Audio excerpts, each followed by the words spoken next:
विघ्नहर्ता श्री गणेश आपके जीवन के सारे कष्ट हर लें और आपके जीवन में सदा सर्वदा के लिए खुशियों का आगमन हो। इसी कामना के साथ में आज के वीडियो की हम शुरुआत करते हैं। मान्यता है सकट चौथ व्रत में बिना व्रत कथा सुने या पढ़े व्रत का फल नहीं मिलता। जैसा कि आप सबको पता है आज 29 जनवरी को सकट चौथ का व्रत है।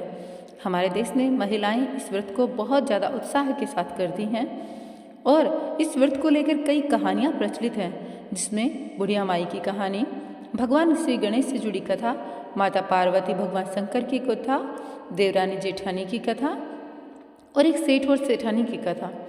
तो मैं आप लोगों को संपूर्ण कहानियाँ आज के इस वीडियो में सुनाने वाली हूँ। तो आप लोग वीडियो में रुके रहिएगा और हर एक कहानी को पूर्ण श्रद्धा भाव के साथ में सुनिएगा। कहा जाता है आज के दिन ये कथाएँ सुनने का और सुनाने का एक विशेष महत्व है। तो चलिए शुरू करते हैं आज की यह कथा। सबसे पहली कथा जो है बहुत ही पारंपरिक कथा है, जो कि हर घर में सुनी जाती है। तिल चौथ के व्रत में हमारी दादी माँ, नानी माँ सब लोग सुनाते आए हैं। तो चलिए वह कथा मैं आप लोगों को सुनाने वाली हूँ। पूर्ण श्रद्धा भाव के साथ में कमेंट बॉक्स में लिख दीजिए जय जय श्री गणेश। तो चलो शुरू करते हैं। किसी शहर में एक सेठ सेठानी रहते थे। उनकी कोई संतान नहीं थी। इससे दोनों बहुत ही दुखी रहते थे। एक बार सेठानी ने पड़ोस की स्त्रियों को तिलचौथ का व्रत करते हुए देखा। तब पूछा कि आप क्या किस व्रत को कर रही हैं? इस व्रत को करने से क्या फल मिलता है? तब उन्होंने बताया, इस व्रत को करने से धन, वैभव, पुत्र, अमर सुहाग प्राप्त होता है, घर में सुख शांति का वास होता है। तब सेठानी बोली कि यदि मेरे गर्भ ठहर जाएगा तो मैं चौथ माता जी का, गणेश जी का 1.25 किलो का तिलकुटा अवश्य करूँगी और व्रत करूँगी। अब क्या था, चौथ माता की कृपा से उसको गर्भ ठहर गया। अब गर्भ ठहरने के बाद में वह सेठानी जो है बहुत ही ज़्यादा नास्तिक थी। उसने सिर्फ कहा था लेकिन उसने किया नहीं। उसने फिर बोला कि 9 महीने अगर मुझे पुत्र की प्राप्ति हो जाए तो मैं तो चौथ माता का तिलकुटा 2.25 मन का करूँगी। अब क्या था, लड़का बड़ा हो गया, लड़का प्राप्त हुआ, लड़का बड़ा हो गया और लेकिन वह तिलकुटा चढ़ाना भूल गई। अब उसको अपने बेटे के विवाह की चिंता सताने लगी। अब उसने कहा, हे चौथ माता, अगर मेरा बेटा इसका विवाह हो जाए तो मैं 5.25 मन का तिलकुटा करूँगी। अब उसके लड़के की अच्छी सगाई हो गई, अच्छे कुल वाली लड़की से हो गई। लगन मंडप में फेरे होने लगे, लेकिन अभी भी सेठानी ने तिलकुटा नहीं चढ़ाया। चौथ माता और गणेश जी भगवान कुपित हो गए। अभी 3 ही फेरे हुए थे। चौथ माता ने लड़की को ले जाकर गांव के बाहर पीपल के पेड़ पर छिपा दिया। सब लोग अचंभे में रह गए कि एकाक दूल्हा कहाँ गायब हो गया। कुछ दिन बाद लड़की गनगौर पूजने जाते हुए जंगल में से निकलती है तो पीपल के पेड़ पर बैठा वह दूल्हा कहता है, आओ मेरी अर्धब्याही नार आओ। तो वह भागी हुई अपने घर आती है और धीरे धीरे करके वह दुबली होती जाती है। उसकी माता उससे कहती है कि क्या हुआ, जब मैं तुम्हें अच्छा खिलाती हूँ, अच्छा पिलाती हूँ, तो तुम्हारा शरीर ऐसे कैसे हो रहा है, सूखती क्यों जा रही हो? यह सुनते ही लड़की ने अपनी माँ को सारा वृतांत कह सुनाया। अब उस लड़की की माँ जंगल में जाकर देखती है तो क्या देखती है कि पेड़ के ऊपर तो उसके जमाई राजा बैठे हैं।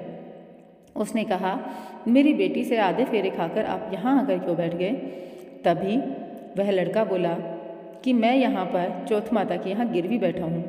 मेरी माता से जाकर कहो कि वह मेरे जन्म से लेकर अभी तक के बोले हुए सारे तिलकुटे का भोग लगाकर चौथ माता से प्रार्थना करके क्षमा याचना करे, जिससे कि मुझे यहाँ से छुटकारा मिले।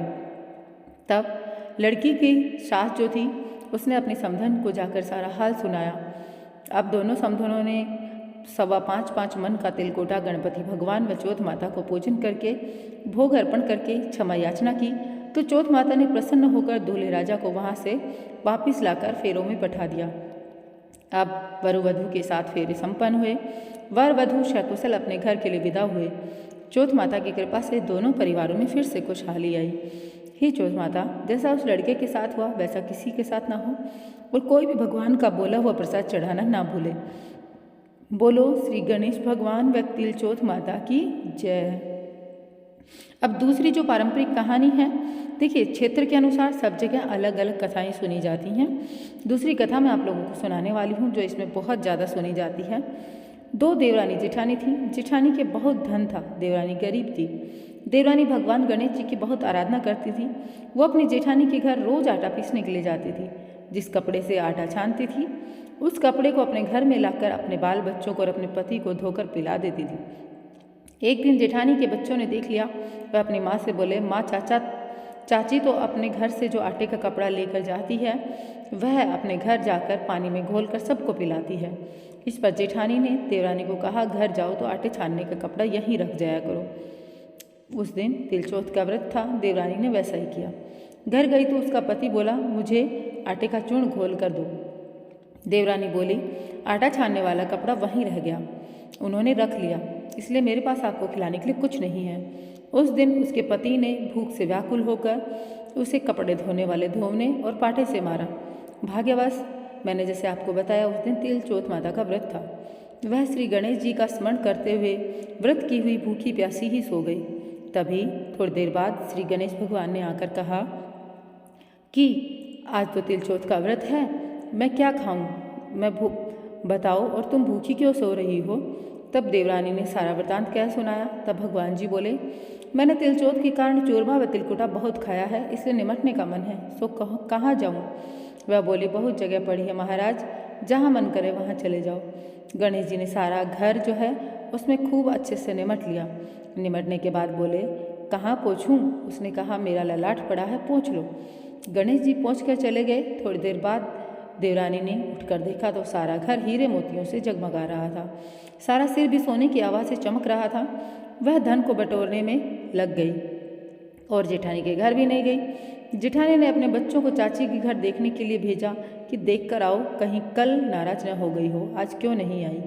बच्चे गए, जाकर देखा, वापिस आकर अपनी माँ से कहा, माँ, चाची के घर में बहुत धन हो गया। जेठानी भागी भागी देवरानी के पास आई, पूछा कि यह सब कैसे हुआ। अब देवरानी बहुत भोली भाली थी, सारी घटना सच सच कह सुनाई। इतना सुनकर जेठानी अपने घर आई, अपने पति से बोली कि आप मुझे लकड़ी से, पाटे से और कपड़े धोने वाले धोने से मारो। देवरानी को देवर जी ने बहुत मारा है, इसलिए उसके घर में धन हो गया। अब जेठानी का पति बोला, भाग्यवान, अपने घर में अन्न धन के भंडार भरे हैं, तू धन के लालच में क्यों मार खाती है। लेकिन वो नहीं मानी। बहुत मार खाकर अपना मकान खाली करके गणेश जी को याद करके सो गई। अब क्या था, गणेश जी आए, कहने लगे, बिना बात के मार खाने वाली, उठ, मुझे बता कि मैं कहाँ निमटने जाऊँ। तब वह बोली, मेरे देवरानी का छोटा सा मकान था, मेरे तो बहुत बड़ा मकान है, जहाँ इच्छा हो चले जाओ। गणेश जी ने निमटना शुरू कर दिया। अब बोले, पूछूँ कहाँ। जेठानी ने गुस्से में बोला, मेरा ललाट पड़ा है, पोंछ कर चले जाओ। गणेश जी पोंछ कर चले गए। अब थोड़ी देर बाद धन के लालच में जेठानी को कहाँ नींद आने वाली थी।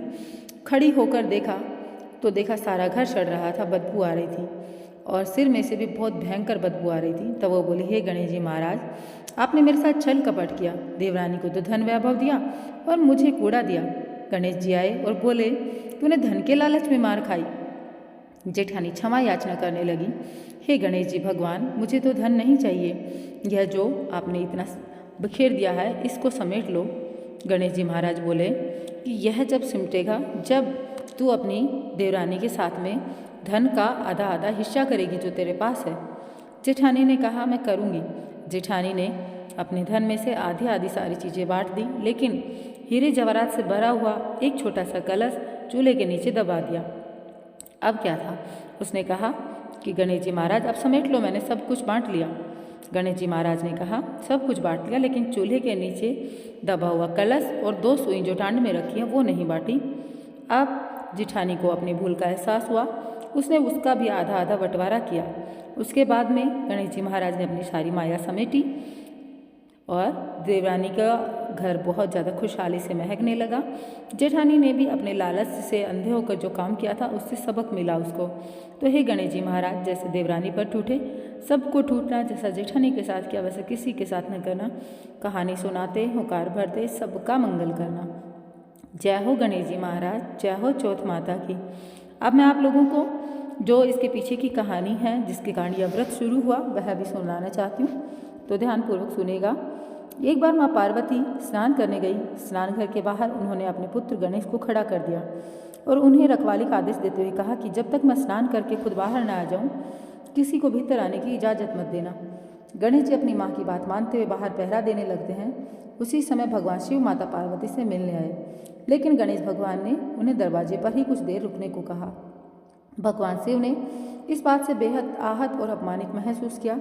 गुस्से में उन्होंने गणेश भगवान पर त्रिशूल का वार किया, जिससे उनकी गर्दन दूर जा गिरी। स्नानघर के बाहर शोरगुल आवाज़ सुनकर माता पार्वती बाहर आई तो देखा कि गणेश जी की गर्दन कटी हुई है। ये देखकर वो रोने लगी और शिव जी से कहा कि गणेश जी के प्राण फिर से वापस दो। इस पर शिव जी ने हाथी का सिर लाकर गणेश जी को लगा दिया। इस तरह से गणेश भगवान को दूसरा जीवन मिला और तभी से गणेश जी को हाथी की सूंड होने लगी और तभी से महिलाएं बच्चों की सलामती के लिए माघ माह के कृष्ण पक्ष की चतुर्थी को गणेश चतुर्थी का व्रत करने लगी। और तभी भगवान श्री गणेश को यह आशीर्वाद मिला, सभी देवी देवताओं ने आशीर्वाद दिया कि आज के बाद श्री गणेश प्रथम पूजनीय माने जाएंगे। चाहे कोई व्रत त्यौहार, चाहे कितना ही बड़ा अनुष्ठान क्यों न हो, चाहे कितना ही बड़ा पूजा पाठ क्या न हो, लेकिन सबसे पहले भगवान श्री गणेश की पूजा आराधना की जाएगी। अब इन सभी कहानियों में गणेश जी महाराज की, विनायक जी की कहानी मैं आपको सुना रही हूँ, जिसके बिना यह व्रत अधूरा है। आप वह सुनेंगे, उसके बाद ही आपकी कहानियाँ संपन्न होंगी। एक बार एक बूढ़ी माई थी जो कि गणेश जी भगवान के बहुत बड़ी भक्त थी, उनकी पूजा आराधना करती थी। तो एक बार गणेश जी भगवान खुश होकर उससे बोले, बुढ़िया माई मांगो, क्या मांगती हो? बुढ़िया माई ने कहा कि मुझे तो मांगना ही नहीं आता गणेश भगवान। तो उन्होंने कहा अपने बेटे बहू से पूछ कर मांग लेना। उसने कहा ठीक है, मैं बेटे बहू से पूछ कर बताती हूँ। वह अपने बेटे बहू के पास गई, बोला कि भगवान गणेश जी मेरी पूजा से खुश होकर मुझे कुछ देना चाहते हैं, मुझे क्या मांगना चाहिए? इस पर बेटे ने कहा माँ धन मांग लो। इधर बहू ने कहा नहीं माँ, पोता मांग लो। उसने सोचा ये दोनों तो अपने मतलब की चीज़ मांग रहे हैं। उसने अपने पड़ोसन से जाकर पूछा कि मुझे क्या मांगना चाहिए? पड़ोसन ने कहा क्यों तो तू धन मांगे, क्यों तू पोता मांगे, थोड़े से दिन की ज़िंदगी बची है, अपने लिए निरोगी काया और आंखें मांग ले, जिससे कि तेरा जीवन अच्छे से कट जाए। उसने सोचा कि पड़ोसन भी सही कह रही है, लेकिन बेटे बहू को भी नाराज़ नहीं किया जा सकता। जैसे ही गणेश जी महाराज आए, उसने कहा हे गणेश जी महाराज, अगर आप मेरी सेवाओं से खुश हो तो मुझे ऐसा करो कि मैं अपनी आँखों से अपने पोते को सोने के कटोरे में दूध पीता देखूं। गणेश जी महाराज बोले बुढ़िया माई कहती थी कि मुझे मांगना नहीं आता और अब सब कुछ मांग लिया, चल ऐसा ही होगा। हे गणेश जी महाराज, जैसा बुढ़िया माई को दिया वैसा सबको देना, सबका जीवन निरोगी करना, सबके जीवन में धन वैभव पुत्र पौत्र सब देना। तो जय बोलो गजानंद महाराज की जय है। यहाँ ये सकट चौथ की सारी कथाएं संपन्न होती हैं। आप लोगों से निवेदन है चैनल को सब्सक्राइब और वीडियो को लाइक करके जय श्री गणेश कमेंट बॉक्स में लिखना।